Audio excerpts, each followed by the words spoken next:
अगले ये तो टाटा स्टील का अपडेट था। इसके अलावा टाइटन और गोदरेज कंज्यूमर के अपडेट्स आए। सतपुते साहब, टाइटन तो आपने खैर आज टॉप कॉल के तौर पे वैसे ही मेंशन कर रखा है, गोदरेज कंज्यूमर का भी चार्ट टटोल के रखिएगा। हर्षदा, कैसे अपडेट्स दोनों के? टाइटन के केस में रेवेन्यू ग्रोथ करीब 17.5% के आसपास आई है year on year. Jewellery business 18% बढ़ा है। वॉचेस वेरेबल में भी ग्रोथ है। आई वेयर बिजनेस रादर वो ग्रो नहीं कर पाया है, 1% तक की गिरावट वहां पर है। इमर्जिंग बिजनेस हाउएवर 24% बढ़ता हुआ, और कंपनी का कैरेट लेन यानी कि ऑनलाइन प्लेटफॉर्म 30% तक की ग्रोथ दर्ज कर चुका है। टोटल इनके नेटवर्क में अब 3035 स्टोर्स जुड़ गए हैं। ब्रोकरेजेस इसको लेकर एंथूज्ड है, पॉजिटिव व्यू आया है। दूसरी तरफ अगर आप ध्यान दें, गोदरेज कंज्यूमर के केस में यहां पर कंपनी ने कहा है कि ऑपरेटिंग कंडीशंस भारत में अभी भी नर्म है और शायद आने वाले समय में नर्म रहेंगी। India organic business volume growth high single digit में आएगा। डिमांड हाउस होल्ड इंसेक्टिसाइड्स की काफ़ी नरम रही है। इनकी डिलीवरी अगर आप देखें कैटेगोरिकली सीजनल तौर पर पार्क एवेन्यू और कामासूत्र के ब्रांड्स इनलाइन परफॉर्म करते हुए दिखाई दे रहे हैं। कंपनी कहती है underlying volume growth double digits में बरकरार रहेगी। इंडोनेशिया का जो बिजनेस है वो डबल डिजिट वॉल्यूम ग्रोथ और सेल्स ग्रोथ दोनों डिलीवर करेगा। हालांकि जो इनका गोदरेज का अफ्रीका, यूएसए और मिडल ईस्ट का बिजनेस है, वहां पर सिंगल डिजिट वॉल्यूम ग्रोथ देखने को मिलेगी। नायरा की डिवैल्यूएशन से कुछ थोड़ा सा इंपैक्ट पड़ता हुआ दिखाई देगा। तो ये इनफैक्ट वो अपडेट आया है गोदरेज की तरफ से। कंसोलिडेट कर रहा है अच्छे मूव्स के बाद ये स्टॉक, लार्जली है तो दायरे पे।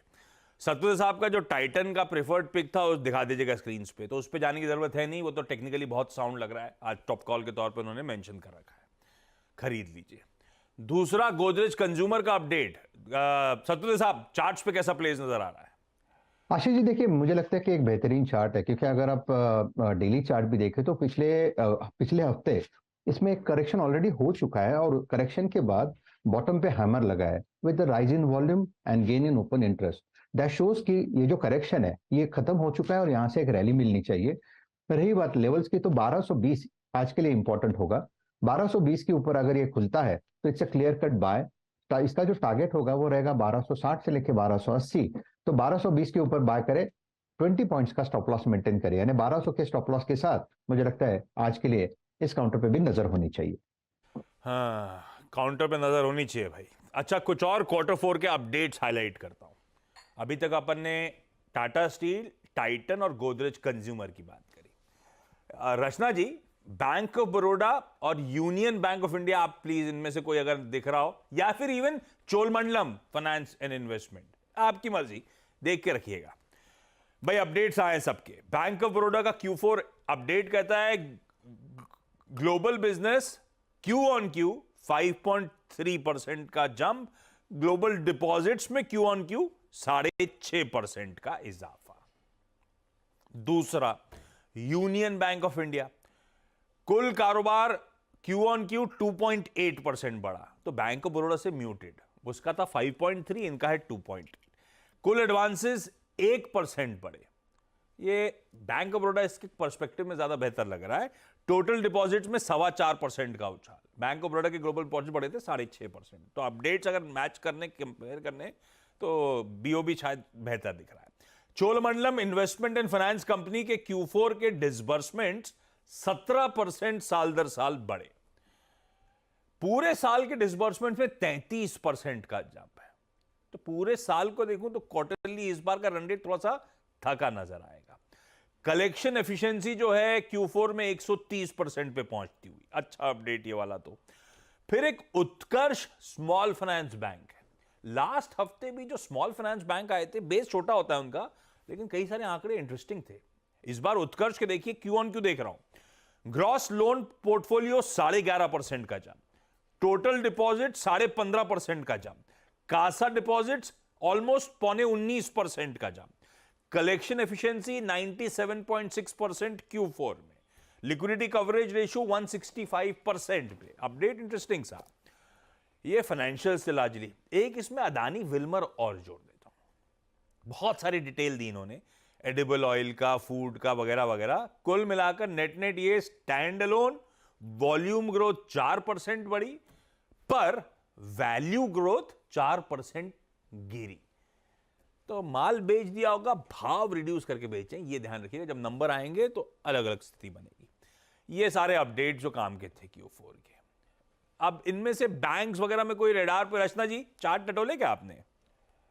जी, मैंने चार्ट्स देखे और मेरा ये मानना है कि as far as comparison is concern, BOB और यूनियन बैंक की अगर कंपैरिजन करेंगे तो यूनियन बैंक जो है वो ज्यादा बेहतर नजर आ रहा है। और यूनियन बैंक के चार्ट पे यहाँ पे प्लेसमेंट इस तरीके की है कि यहाँ पे अपमूव ऑलरेडी है भी और काफी टाइम से है। और एक माइनर जो हमें कंसोलिडेशन मिलना चाहिए वो भी हमें मिला है, एक सेफ एंट्री के लिए जो चाहिए हमें, और कंटिन्यूटी के चांसेस यहाँ पे बनते हैं। अगर ये काउंटर 158 अभी 160 पे है, 158 को होल्ड कर लेगा तो अपसाइड पे ये बहुत जल्दी 165 और उसके बाद 168 की तरफ जाते हुए हमें कुछ दिनों के अंदर दिखाई देगा। तो 5 to 8 रुपीस का यहाँ पे अपसाइड है और 2 रुपीस का यहाँ पे स्टॉप लॉस लगा के कुछ दिनों के लिए यहाँ पे पोजीशन बनाई जा सकती है। बीओबी खराब नहीं है बट कंपैरेटिवली यूनियन बैंक मुझे ज्यादा बेहतर लगा। और जहां तक चोला फाइनेंस की बात कर रहे हैं ना, होल्डिंग की नहीं कर रहे हैं, राइट? हाँ, चोला इन्वेस्टमेंट 12-17। यस, तो चोला फाइनेंस की जहां तक बात है, यहाँ पे चार्ट के हिसाब से काफी बढ़िया सेटअप है और ये क्वाइट क्लोज है, 200 पीरियड एवरेज के नजदीक है डेली चार्ट पे। तो यहाँ पे भी एक स्ट्रॉन्ग कंटिन्यूटी के चांसेस बनते हैं, स्पेशली अगर ओवरऑल मार्केट विद स्पेशली उसके अंदर फाइनेंशियल सेक्टर अगर अच्छा करता रहेगा हाँ। तो यहाँ पे भी मूवमेंट आनी चाहिए। यहाँ पे एसएल होना चाहिए आपका करीब करीब 1205 पे, और ऊपर वाली साइड पे यहाँ पे 1245 तक के नंबर्स हमें देखने को मिल सकते हैं। एक ब्रोकरेज 1200 का स्टॉक है, एक कहती है 1000, एक कहती है 1400, 200 ऊपर नीचे के लक्ष्य है भाई। देखिए जेफरीज और नोमुरा के, देखते हैं आज का बिहेवियर कैसा रहता है। बंधन बैंक, सचिन जरा चार्ट। सचिन कह रहे थे इसीलिए नहीं डालता हूं क्योंकि आजकल ज्यादा नहीं, 40 किलोमीटर रोज की साइकिल चलाता हूं बस। ठीक है, मतलब मैसेज में लिखा हुआ है 40 किलोमीटर रोज चलाते, मतलब ज्यादा नहीं करता हूं, इसीलिए आजकल हाईलाइट नहीं करता उस बात को। बंधन बैंक, सचिन देखिए, चंद्रशेखर घोष साहब ने बतौर एमडी और सीईओ पद से रिटायर होने का फैसला लिया है, 9 जुलाई से इफेक्टिव। तो जेफरीज की रिपोर्ट आती है, डाउनग्रेड कर देते हैं, अंडर परफॉर्म 170 का टारगेट। सरप्राइज मूव है, बैंक के फाउंडर सीईओ रिजाइन कर रहे हैं। बोर्ड ने 3 साल का रीअपॉइंटमेंट मंजूर करा था। एप्लीकेशन आरबीआई अप्रूवल के लिए अवेटेड थी। रेगुलेटर क्लैरिफाई नहीं करते इन एस्पेक्ट्स पर मैनेजमेंट के हिसाब से कोई वर्ड नहीं था आरबीआई की तरफ से।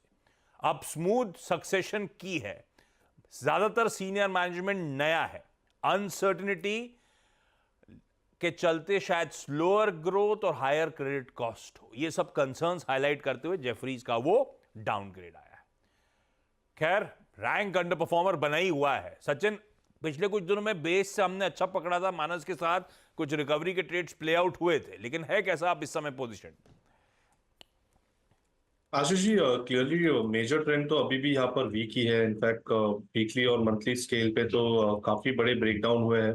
एंड वो ब्रेकडाउन होने के बाद ऑलमोस्ट यहाँ पर जो पुल बैक थे वो भी मच्योर होने के बाद मुझे लग रहा है वापस मेन ट्रेंड में मर्ज होने चाहिए। तो क्लियरली एक लो टॉप लो बॉटम सीक्वेंस है, बेरिश ट्रेंड है। एंड जिस तरीके से 200-210 के आसपास का क्लस्टर ऑफ रेजिस्टेंस है, मुझे लग रहा है यहाँ पर सस्टेन होना थोड़ा सा डिफिकल्ट होगा। ऑन द कॉन्ट्ररी, जो मेजर ट्रेंड अभी भी डिपिक्ट कर रही है कि लगभग अराउंड 170 या फिर लोअर देन दैट के प्राइस भी नजर आ सकती है। तो यहाँ पर डेफिनेटली अपनी लॉन्ग पोजीशंस रिटेन नहीं करनी चाहिए। एक अच्छा पुल बैक मिला है, वो पुल बैक पे एग्जिट करने की सलाह होगी। मेजर ट्रेंड काफी वीक है। मुझे नहीं लगता कि स्टॉक 210-220 के ऊपर जल्दी रिकवर होगा। एंड जल्दी ये पर्टिकुलर स्टॉक मुझे लग रहा है 170 या फिर लोअर के लेवल्स भी दिखा सकता है। तो क्लियरली एक सेल ऑन राइज कैंडिडेट है। एंड यहाँ पर 215 के स्टॉप लॉस के साथ फ्रेश शॉट्स भी कंसिडर किए जा सकते हैं। तो जल्दी जल्दी आगे मूव करूंगा। सतपुते साहब, अगले 2 स्टॉक्स जरा यूनाइटेड बेवरीज और नेस्ले इंडिया आप चटोल के रखिएगा। यूनाइटेड बेवरीज में जीएसटी का नोटिस आया डिपार्टमेंट का महाराष्ट्र से, 263 करोड़ रुपीस का FY20 के असेसमेंट ईयर पे पेनल्टी इंपोज करी। नेस्ले इंडिया अपनी जो रॉयल्टी पेमेंट्स करता है लाइसेंसर को, पेरेंट को, वो बढ़ाने की तैयारी। अप्रूवल आया है बोर्ड की तरफ से, हर साल 15 बेसिस पॉइंट रॉयल्टी अगले 5 सालों के लिए बढ़ाएंगे, यानी कि 5 सालों में 75 बेसिस पॉइंट रॉयल्टी बढ़ेगी। अभी खड़ी है 4.5 पे, पहुंच जाएगी 5.25% पे, और उसके बाद 5 साल बाद रिविजिट करा जाएगा। खबर तो खराब है, दोनों ही खबर खराब है। सतपाल साहब, चार्ट्स पे कैसा प्लेस्ड, कोई ट्रेड वेड किसी एक में तो बताइए। आशीष जी देखिए, चार्ट अगर देखें तो मुझे लगता है यूबीएल का चार्ट थोड़ा 1 नॉच बेटर है। द रीजन क्योंकि यूबीएल में एक ब्रेकआउट हुआ था और वो ब्रेकआउट है inverted head and shoulder price formation का, जिसकी नेकलाइन करीबन 1740 के आसपास है। 1815 पे खड़ा है, मुझे लगता है 1820 का यहाँ पे एक स्ट्रॉन्ग एक रेजिस्टेंस है, तो प्रोबेबली 1820 लोअर हायर साइड पे और 1840 1850 ऑन द लोअर साइड पे। तो अगर ये खुलता है नीचे 1840 1850 के जोन में, तो मुझे लगता है कि यूबीएल में एक बाय बनेगा, जहां पे टारगेट इनिशियली 1820 का होगा। 1820 लेवल निकल जाए तो फिर मुझे लगता है ये 1900 के पार चला जाएगा पोजिशनली।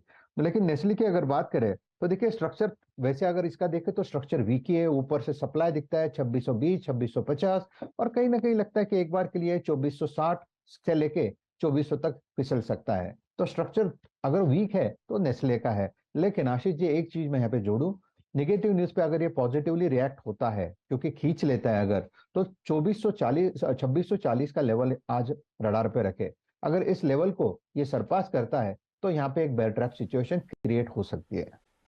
बता दें कि मनी कंट्रोल पर दिए गए विचार एक्सपर्ट्स के अपने निजी विचार होते हैं। वेबसाइट या मैनेजमेंट इसके लिए उत्तरदायी नहीं है। यूजर्स को मनी कंट्रोल की सलाह है कि कोई भी निवेश निर्णय लेने से पहले सर्टिफाइड एक्सपर्ट की सलाह लें।